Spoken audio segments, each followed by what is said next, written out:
Timóteo 1, capítulo 4, versículo 2. Sob a influência da hipocrisia de pessoas mentirosas que têm consciência cauterizada. Minha versão vem falando mentiras em hipocrisia, tendo a sua própria consciência cauterizada com ferro quente.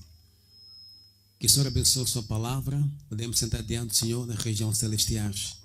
Em nome de Jesus de Nazaré. Nós começamos praticamente há 7, 8 domingos atrás a falarmos de um tema muito interessante. Quem pode me fazer lembrar do que estamos a falar, por favor? Alguém pode fazer lembrar do que estamos a falar?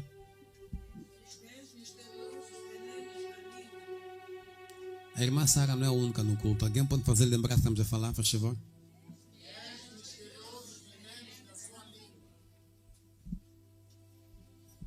Não percebi bem?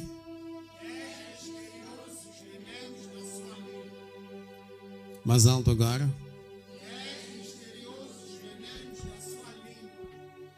De quantos venenos já falamos?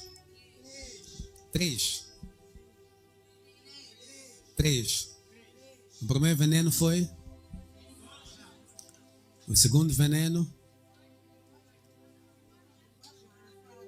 Linguagem profana. O terceiro veneno? Ok. Vamos diretamente para o quarto veneno.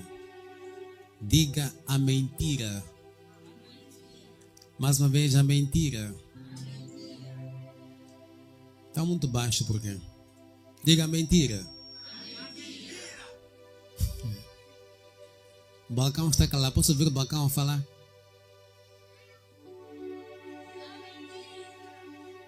Parece que só tem 3 pessoas. Posso ouvir mais alto?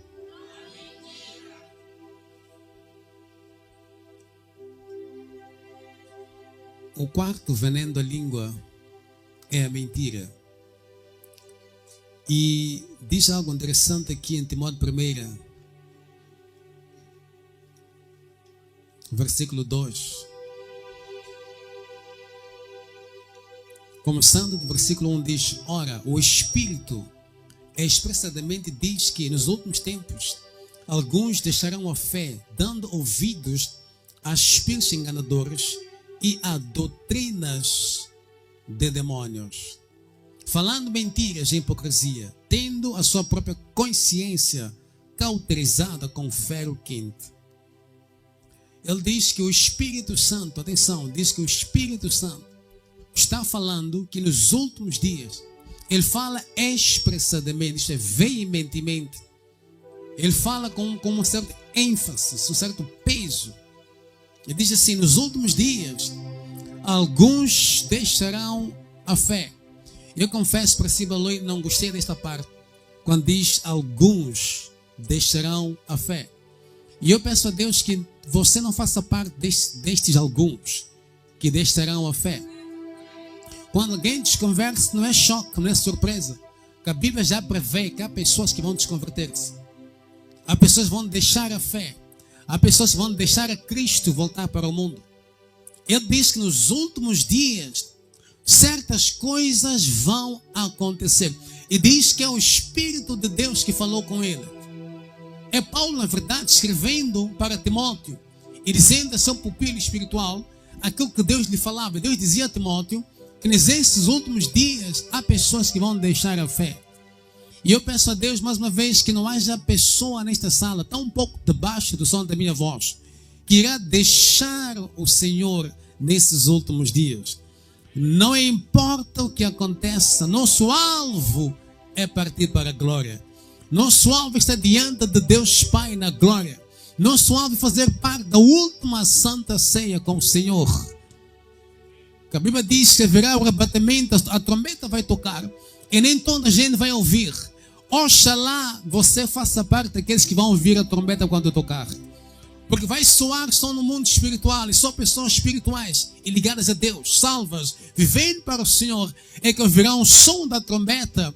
E segundo a Bíblia, até agora eu percebo, quando a trombeta tocar, estas pessoas que ouviram o som serão arrebatadas para as nuvens, onde terão uma ceia com Jesus por 3 anos e meio. Enquanto os outros estarão aqui na terra, e tudo que é bloco noticioso estará anunciando que a pessoa é desaparecendo. E vão se perceber que não é só num bairro, aquele outro bairro, mas praticamente em todo mundo há pessoas sumindo. A Bíblia diz que estarão 2 pessoas na machamba trabalhando, uma partirá e outra ficará. Ele diz que estarão 2 pessoas deitadas, marido e mulher, um há de ir, o outro ficará. Nessas coisas não há boleia. Ou você está ligado a Deus, tem uma relação ativa com o Senhor, ou você ficará quando a trombeta tocar. Se não acredita que o inferno existe, eu lembro no MASP, nós enviávamos pessoas para o inferno, foram ver o inferno e voltaram a dizer: o inferno existe, é uma realidade. Embora a ciência tenda a nos convencer, e também aqueles que trabalham muito com a psicologia, com a mente, tentam dizer assim: o inferno e o céu é aqui na terra. Irmão, 1000 vezes acreditar que o inferno existe e morrer e descobrir que não existe, que acreditar que existe e morrer e saber que existe. Não sei se você me entende. Ele disse nos últimos dias, o Espírito anuncia, avisa com veemência, que há pessoas que vão deixar a fé. Há pessoas que vão deixar, não a igreja, isso é de menos, vão deixar a Deus, vão deixar a Jesus. Isto é, vão voltar para o mundo, vão viver nas paixões do mundo, viverão atrás dos prazeres desta terra, em detrimento da relação com Deus. Vão abrir mão de Jesus. Até dirão: eu também congelava, estive na igreja X, mudei para a igreja Y, fui para a igreja não sei. Vão enumerar as tantas diversas igrejas por onde passaram e vão dizer assim: deixei isso, eu agora estou a fazer a minha live. E está previsto na Bíblia que há pessoas que vão deixar a Deus. Oxalá você faça parte daquelas poucas pessoas que vão remar até o fim, vão ficar em Deus até Jesus voltar, até serem, ao partirem pessoalmente falando, a sua trombeta pessoal tocar, que não vão iludir a ninguém, mas sim viverão para o Senhor até o último dia de suas vidas, que mesmo passando pelo vale da sombra da morte, não irão abrir a mão do Senhor. Esse casamento com Jesus é eterno, é até sua vinda, até a eternidade. Nunca na minha vida deixarei o Senhor. Por mais que a gente atravesse pelo fogo, não vamos deixar o Senhor. Por mais que a gente atravesse pela água, pelas inundações, não vamos deixar a Deus. Eu estou em Cristo até a minha trombeta pessoal tocar, ou até Ele voltar a vir levar a sua igreja. Mas Paulo diz a Timóteo, Timóteo era pastor da igreja em Éfeso, que era a cidade mais assolada por potestades e principados satânicos e diabólicos. E Timóteo era o pastor mais novo que ele colocou em todas as suas igrejas. E disse a Timóteo: ei, cuidado, atenção, presta atenção, Timóteo, ei, cuidem-se. Nos últimos dias, diz o Espírito, há pessoas que vão largar a fé. E ele diz ainda mais: dando ouvidos a espíritos enganadores e a doutrinas de demônios. Demônios também ensinam. São espíritos que enganam. Minha versão diz assim, King James, de espíritos sedutores. Vem seduzindo as pessoas, afastando-as do caminho do Senhor. Diz: isso vai acontecer. É uma palavra para os últimos dias. É uma palavra para um tempo como hoje. Diz que as pessoas vão seguir espíritos enganadores ou sedutores. E não só, e também vão se apegar a doutrinas de demônios. Logo, demônios também têm sua doutrina, tem sua Bíblia, tem sua teologia, também tem suas aulas que dão àqueles que os seguem. E a coisa triste é que muitas das vezes esses demônios, essas doutrinas não serão transmitidas também apenas no inferno ou na escola satânica, mas também em muitos altares neste mundo. Vão se ensinar coisas demoníacas. É por isso que é muito importante não depender só do que se prega na sua igreja, mas ter uma relação pessoal com o Senhor, porque é na sua intimidade com Deus que vai te mostrar a doutrina correta, caso eu esteja errado. Mas se você não tem ligação com Deus, como saberá que eu estou mentindo para si? Nós cometemos o erro de nos apegar tanto ao homem de Deus, mais que até ao próprio Deus. Cometemos o erro de honrar tanto ao homem de Deus acima do próprio Deus, que mesmo vendo que sem ensinar não condiz com a palavra de Deus, defendemos o homem de Deus, que é meu pai. Ele diz que a doutrina de demônios. Ele diz o seguinte: falando mentiras é hipocrisia, que é o quarto veneno da língua. Falando mentiras. Eu acho que, se calhar de tudo que é pecado, um dos pecados que a gente não leva a sério, se calhar eu penso que é mentira. Eu sei, se fizer aquilo que achamos que é pecado grande, há pessoas que gostam de classificar pecados. Dizem que há pecadinho, pecado, pecadão. Em Deus não há pecadinho, é pecado. Em Deus não há pecadão, é pecado. Se eu assassino alguém e você mente, os dois pecamos. Não existe um pecado maior, pecado menor. É tudo pecado. Dando espaço, não havendo arrependimento para ir ao inferno. Então não há pecadinho, não há pecadão, só há pecado. Tatuá-la. Então muitos de nós desconhecemos o efeito que a mentira tem em nossas vidas. Se calhar mais uma vez pode ser porque nós, provavelmente o pecado é algo tão comum em nós. A mentira ou mentir é provavelmente algo comum, ou o pecado mais comum nas pessoas. Nós mentimos em casa, não nós, você, nós lá fora. Mentimos para nossos filhos. Um pai diz a um filho, ele está para sair, diz ao filho, é de voltar. Ele diz ao pai, vai trazer o que para mim? Vou trazer doce, não sei qual é doce que eles gostam. Ou vou trazer niquinac. Ele sabe que não vai trazer niquinac. Não tem plano nenhum de trazer doce. Mas diz a criança, eu vou trazer doce. Na cabeça dele, a ideia é voltar enquanto a criança está a dormir, para a criança não cobrar doce. Dia seguinte sai, antes da criança acordar. Então escapa uma semana, mas chega sábado, papai, meu doce, vou trazer outro dia. Não tem plano. A criança cobra, exige até se cansar, desiste. E o pai diz, chimanana, o que o pai não sabe, número 1, é que estou a ensinar a criança a mentir. 2, estou a ensinar a criança a não acreditar em mim. 3, estou a ensinar a criança que mentir é normal. Podemos mentir. Se calhar amanhã teu filho cresce, vai trabalhar, a polícia vem em sua casa atrás do seu filho. E você fica chocado. O que aconteceu? Diz, seu filho ladrou lá no serviço, blá blá blá, etc. E você mostra espanto, cara de espanto. Estou chocado, nunca mais nem. Quem lhe ensinou a mim? Quem lhe ensinou a André Aldrabis, whatever? Foi você, pai. Você mentia para ele. Você aldrabava o seu filho. Muita gente esquece o seguinte, meus irmãos. Filhos não aprendem com o que a gente fala. Filhos aprendem com o que a gente faz. Ou por outras, aprendem mais com o que a gente faz que com o que a gente diz. Mentimos em casa, mentimos no serviço, mentimos para o nosso chefe, mentimos para nossos colegas, mentimos para nossos iguais ou equals, mentimos para os nossos subordinados, ou aqueles que na hierarquia da empresa submetem-se a nós. Mentimos para parceiros. Então, de tanto mentirmos, é normal. A consciência, vou mostrar, não acusa mais. Virou normal mentir. O que você não sabe é o seguinte: não existe mentirinha. Você mente e tentando repetir, o mentir entra no seu sistema, entra no seu inconsciente. Lembra daquela história do ficheiro? E então faz pressão aonde? Na ETA.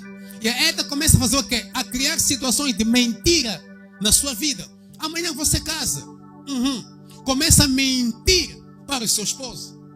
Começa a mentir para a sua esposa. Para si mentir é normal. Enganar é normal. Falcatruar, quando você faz essas coisas, já não sente nada. Já vai vir. A consciência não acusa. Faz parte do sistema. Então veja só. Mentiu, o pai mentiu para ele, cresceu, começou a mentir. Então, mas você está casado e você não deve nunca mentir para o seu esposo. Não deve nunca mentir para a sua esposa. Mas o mentir faz parte de quem você é. Está no seu sistema. Vai mentir para a sua esposa. Eu estava a ler um versículo há dias em Provérbios. Diz que a mentira tem pernas curtas. Diz que a mentira dura por um curto momento. Dura por um pouco tempo. Você escapa a primeira, escapa a segunda. Acha que vai escapar para todos sempre. A Bíblia diz que não há nada secreto, segredo ou secreta. Não será exposto. Eventualmente o dia chega. Não porque alguém te tramou. É porque como posso dizer? Não só deadline, mas a composição da própria mentira é que tem que durar pouco tempo. Então você mente. Mente. E quando mente para seu filho, está a produzir uma geração de mentirosos. E o mais chato amanhã é quando você for mais crescido, os teus filhos vão também mentir para si. E vai te doer com certeza. Vai te doer bastante. E você vai exigir a seu filho a verdade porque já és crescido, não fica bem. Um homem grande como tu, até já tem um neto, mente para quê? Não, está no sistema dele. Ele cresceu a saber que é normalíssimo mentir. É normal mentir. E amanhã começa a não gostar da verdade. Quando está no meio de amigos, no serviço, onde quer que seja, começam a falar a verdade. Ele não aceita a verdade. Resiste à verdade. Foge de pessoas que lhe falam a verdade. É daí que começam a dizer assim: a verdade dói, mas tem que ser dita. A verdade não dói coisa nenhuma. A verdade não provoca dor coisa nenhuma. A dor vem quando tu ouves a verdade. O teu sistema resiste. A dor é provocada pela resistência do seu sistema. Não pela verdade propriamente dita. Todo mundo está calado hoje. I'm here. I'll talk to you. Vou falar consigo. Você mesmo, vou falar consigo hoje. Bem mesmo. Há um silêncio, parece que eu estou sozinho. Mas tem pessoas aqui? Não estou com um silêncio, parece que não está ninguém aqui. You see, let me calm down. Let me talk to you today. You see, nós começamos a não perceber por que às vezes certas áreas de nossas vidas, nossa vida não anda em certas áreas. E não pensamos que é um demônio, é uma maldição, é só o que for. Pouca gente consegue pensar nada. Eu sou um mafioso, eu minto para pessoas. Eu minto para pessoas. E agora estou a colher. Porque se eu minto numa certa área, por exemplo, tem a ver com que área? Digamos acadêmica, por exemplo. O mal dessas coisas é que o mal da colheita é quando ela vem, não vem só para aquela área de onde eu lancei a semente. Ela pode manifestar-se na área profissional ou até empresarial. De repente os negócios não estão a andar certo. Porque eu sou um mafioso, eu minto para pessoas. Eu quando minto para ele descobre a verdade, sente dor. E esta dor chega aos céus. Deus não tem filhos prediletos. Não me entenderam? Deus não tem filhos prediletos. Eu sou filho de Deus. Também filho de Deus. Eu prejudico a ele. Eu contei essa história aqui no ministério. Como uma igreja muito famosa mesmo. Tem em muitos países. Também está em Moçambique. O bispo nacional daquela igreja fez um acordo com uma pessoa que eu conhecia. Minha chefe na altura, na verdade. E deu garantias. Eu estava. A senhora levou-me, vamos lá, para ser testemunha. Let's go. Fizeram um business. Disse, vamos lá. Pegou-me, disse, não, vamos lá. Eu ninguém se. Acabei com ela. Na minha presença, o bispo nacional deu palavra, garantia àquela senhora. Na minha presença. O mal foi não ter se inscrito. Mas ele deu garantias. Eu estava ali. E ele relaxou porque é um man of God. Aquela senhora é extremamente temente, até hoje, é extremamente temente a Deus. Relaxou. E de alguma forma, aquele bispo muda de ideia. E colocou a senhora numa situação de um prejuízo tremendo. Quando a senhora ia ter com ele, o bispo dizia, não prometi nada. Eu não é possível. Eu estava presente. A senhora ficou sem saber o que fazer. Ficou totalmente desnorteada. Conversou com o advogado da missa. Não, abre o processo. Abriu esse processo. O apóstolo daquela igreja é muito famoso. E tem influência em muitos governos. Percebe? Então, o apóstolo, depois lá no país dele, mudou de ideia.